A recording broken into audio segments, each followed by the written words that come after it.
Sir, Manjeshwaram നിയമസഭാ മണ്ഡലം അത് 1957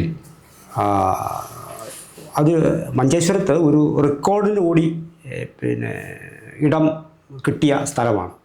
അതായത് ആദ്യം 1957 തിരഞ്ഞെടുപ്പ് നടക്കുമ്പോൾ ഇലക്ഷൻ്റെ ഫലം വരുന്നതിന് മുമ്പ് വിജയി പ്രഖ്യാപിച്ച ചരിത്രമാണ് മഞ്ചേശ്വരത്തിലുള്ളത്. അതായത് എതിരാളികളില്ലാത്തതുകൊണ്ട് അന്നത്തെ ഉമേഷ് റാവു എന്ന് പറയുന്ന സ്വതന്ത്ര സ്ഥാനാർത്ഥിക്ക് അവിടെ അങ്ങനൊരു ഭാഗ്യം കിട്ടി. പിന്നീട് ആർക്കും അത് അങ്ങനെ റെക്കോർഡ് വന്ന ഒരു സ്ഥലമാണ് മഞ്ചേശ്വരം. വളരെ ചൂട് പിടിച്ച ഒരു സാഹചര്യത്തിലാണ് മഞ്ചേശ്വരം ഇപ്പോൾ കടന്നു പോകുന്നത്, പല കാരണങ്ങൾ കൊണ്ടും. മഞ്ചേശ്വരത്തെക്കുറിച്ച് വഴിയെ നമുക്ക് സംസാരിക്കാം. എന്നിരുന്നാലും ഇപ്പോൾ ഈ പറയുന്ന സോ കോൾഡ് ഡീല് ഒരർത്ഥത്തിൽ അത് ആദ്യം തുടങ്ങിയ കേരളത്തിലെ മണ്ഡലങ്ങളിൽ ഒന്നും BJPയെ തോൽപ്പിക്കാനായി ഇടത് വലത് മുന്നണികൾ ചെറിയ വേല കാണിച്ചുകൊണ്ടിരുന്ന മണ്ഡലമാണ് മഞ്ചേശ്വരം. വളരെ നേരിയ ഭൂരിപക്ഷത്തിന് 2 തവണ BJP കാൻഡിഡേറ്റ് തോറ്റുപോയ ഒരു സാഹചര്യം ഉണ്ടായിരുന്നതാണ്. പുതിയ സാഹചര്യത്തിലേക്ക് വന്നു കഴിഞ്ഞാൽ AK Musharaf, KR Jayananda, K Surendran ഇവരാണ് സ്ഥാനാർത്ഥിത്വം. ആ സാഹചര്യം, ഇപ്പോഴത്തെ സാഹചര്യം ഒന്ന് വിശദമാക്കണം. ശ്രീ മഞ്ചേശ്വരത്തെ ഒരു പ്രാവശ്യം K സുരേന്ദ്രൻ നിൽക്കുമ്പോഴേ ഒരു K സുന്ദരേശൻ വന്നു. ആ സുന്ദരേശന് K സുരേന്ദ്രന് നഷ്ടപ്പെട്ട, അതായത് K സുരേന്ദ്രന് കുറവ് വന്ന വോട്ടിനേക്കാൾ 89 വോട്ടാണ്, ഞാനത് കൃത്യമായിട്ട് ഓർക്കുന്നില്ല, 89. അപ്പോൾ അതിനേക്കാൾ കൂടുതൽ K സുന്ദരേശൻ പിടിച്ചുകൊണ്ടുപോയി എന്ന് പറഞ്ഞാൽ സുരേന്ദ്രൻ യഥാർത്ഥത്തിൽ ജയിച്ചാണ്.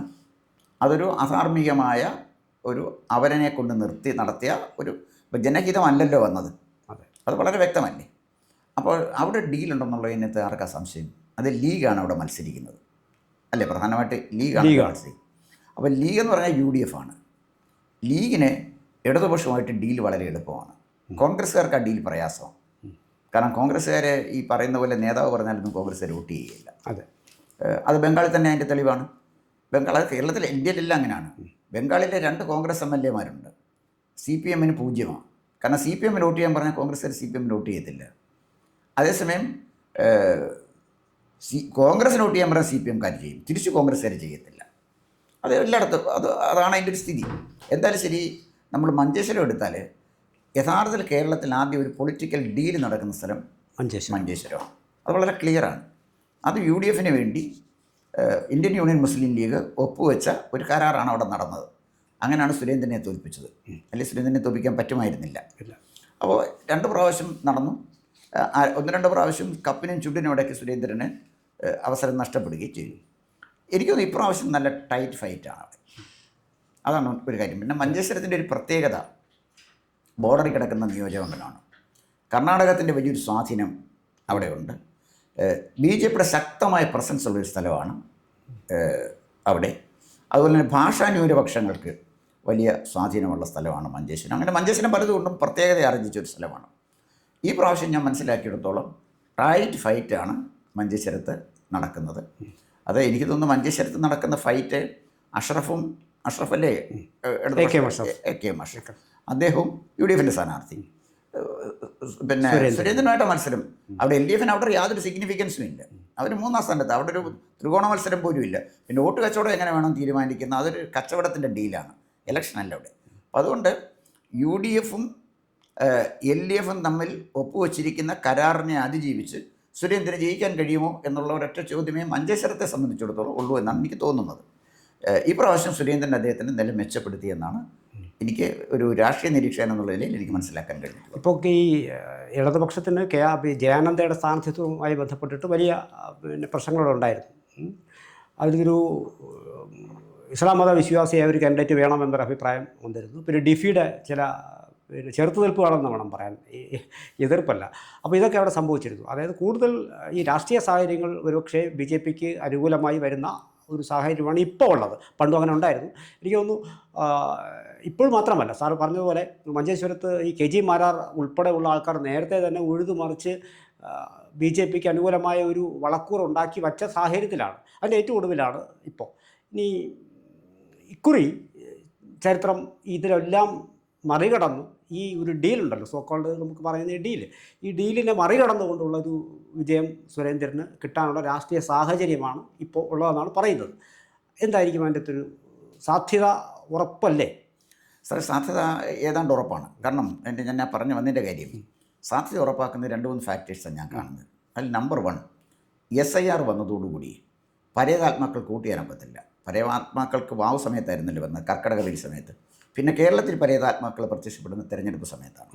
അപ്പോൾ തെരഞ്ഞെടുപ്പ് സമയത്ത് പരേതാത്മാവിന് വന്ന് വോട്ട് ചെയ്യാൻ സാഹചര്യമില്ല എന്ന് പറയുമ്പോൾ BJPക്ക് അത്ര ആശ്വാസമായി.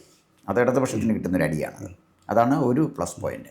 2, അന്നത്തെ പ്രാവശ്യം ഈ വിമാനമൊക്കെ ചാർട്ട് ചെയ്ത് ആളുകളെ അവിടെ നിന്ന് ഇവിടെ കൊണ്ടുവന്ന് വോട്ട് ചെയ്യിച്ചൊരു സംവിധാനം ഒക്കെ മഞ്ചേശ്വരത്തുണ്ട്. കാരണം സമ്പന്നന്മാരുടെ ശതകോടീശ്വരന്മാരായ ആളുകളാണ് അവിടെ ഇലക്ഷൻ്റെ പിന്നിൽ കളിക്കുന്നത്. അതുകൊണ്ട് അത്തരം ചില കാര്യങ്ങളുണ്ട്. ഇപ്രാവശ്യം അത് അത്ര സുഗമമായിട്ട് വരാൻ പറ്റില്ല. കാരണം നേരത്തെ ടിക്കറ്റ് ഒക്കെ ബുക്ക് ചെയ്ത് ഒക്കെ വേണം വരാൻ. അതുപോലെ തന്നെ ചില പ്രശ്നങ്ങൾ അവിടെ ഉണ്ട്. കാരണം ഈ ഗൾഫിൽ താമസിക്കുന്ന പല ആളുകളും, ഇത് എനിക്ക് കിട്ടിയ ഒരു ഇൻഫർമേഷനാണ്, അവരിൽ പലർക്കും നിരോധിത സംഘടനകൾക്ക് സംഭാവന കൊടുത്ത ചില പ്രശ്നങ്ങളുണ്ട്. അവരുടെ പേരിൽ കൃത്യമായി അവരെ പോലീസ് നോട്ടീസ് ചെയ്തിരിക്കുന്ന ED അവർ നോട്ടീസ് ചെയ്തിരിക്കുന്ന ആളുകളുണ്ട്.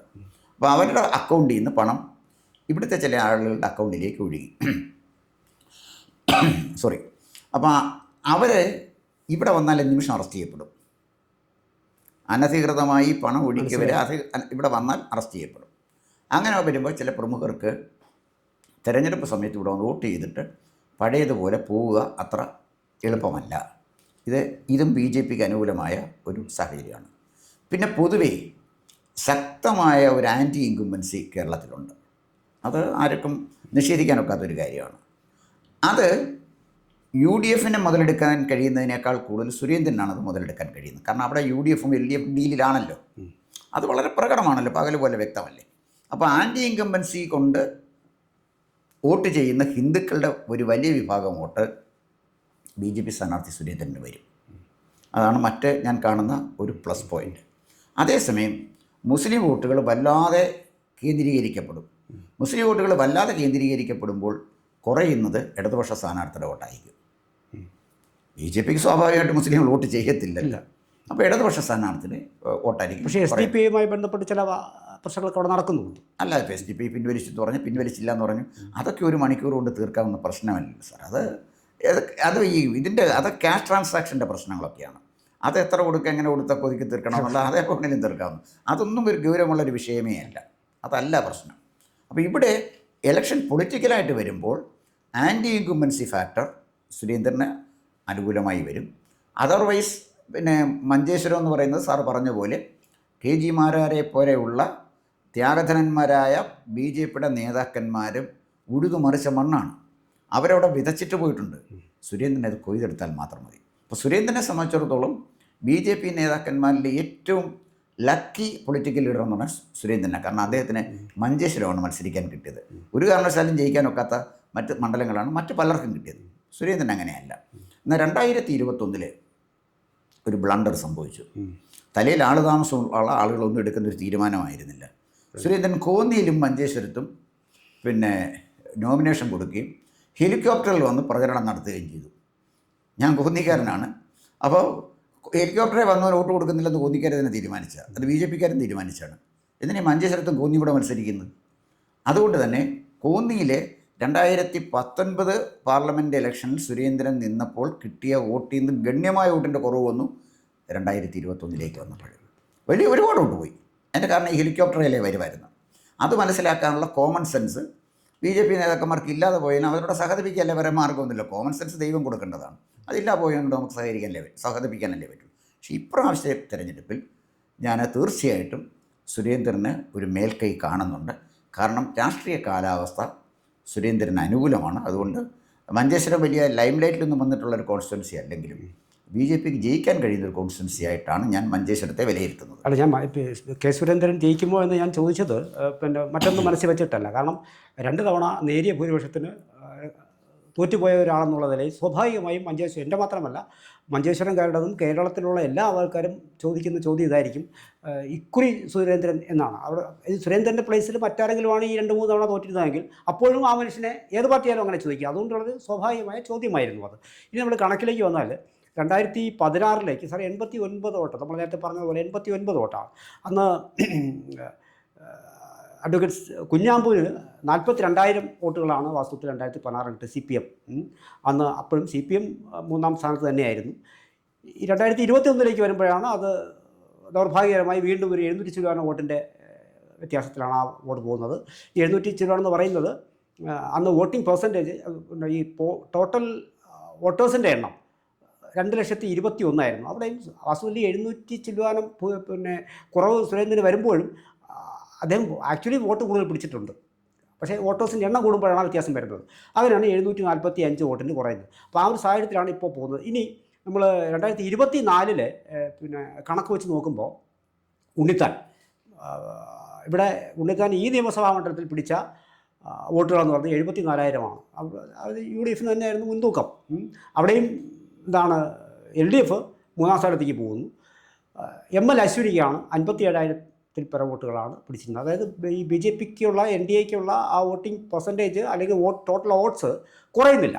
അപ്പോൾ ആ ഒരു സാഹചര്യത്തിൽ നിന്നുകൊണ്ടാണ് സുരേന്ദ്രൻ ഇപ്പോൾ കടന്നു വരുന്നത്. ഒരു പക്ഷേ സുരേന്ദ്രൻ ഇക്കുറി അത്ഭുതങ്ങളല്ല ജയിക്കാനുള്ള സാധ്യതയാണ് ഞാനും സ്വപ്നത്തിൽ കാണുന്നത്. പിന്നെയെന്ന് പറയുന്നത് ഇപ്പോൾ മണ്ഡലത്തിലുള്ള ഈ സാറ് പറഞ്ഞതുപോലെ സുരേന്ദ്രന് മിക്കവാറും അവിടുത്തുകാരനാണ്, വലിയ ഭാഷ അവിടെ ഈ ബഹുഭാഷ ഉപയോഗത്തിലുള്ളൊരു സ്ഥലമാണ്. പിന്നെ മാത്രമല്ല കർണാടകത്തിനോട് ചേർന്ന് കിടക്കുന്നതുകൊണ്ട് സാർ സൂചിപ്പിച്ചതുപോലെ നല്ലൊരു അതുകൊണ്ട് അക്കരെ ഈ അതിർത്തി വിട്ടും ആൾക്കാർ നോക്കുന്ന ഒരു മണ്ഡലമാണ്. ഒരുപക്ഷെ കേരളത്തിലേക്ക് ആ ഒരു രാജഗോപാലിന് ശേഷം 2-3 പേര് ഒരുപക്ഷെ ജയിച്ച് വരാനുള്ള സാഹചര്യത്തിൽ ഒരാൾ ഇദ്ദേഹവുമായി കൂടായികയുണ്ടോ? ഇല്ല. അല്ല, സുരേന്ദ്രന് ഒരു സഹതാപത്തിൻ്റെ ഫാക്ടറും കൂടെ ഉണ്ട്. രാജഗോപാലൻ നിയമത്തിൽ ജയിച്ച പോലെ പല പ്രാവശ്യം അവിടെ വന്നതാണ്, ചെറുപ്പമാണ്, ജയിച്ചു പോട്ടെന്ന ആളുകൾ വിചാരിക്കാനുള്ള സാധ്യതയുണ്ട്.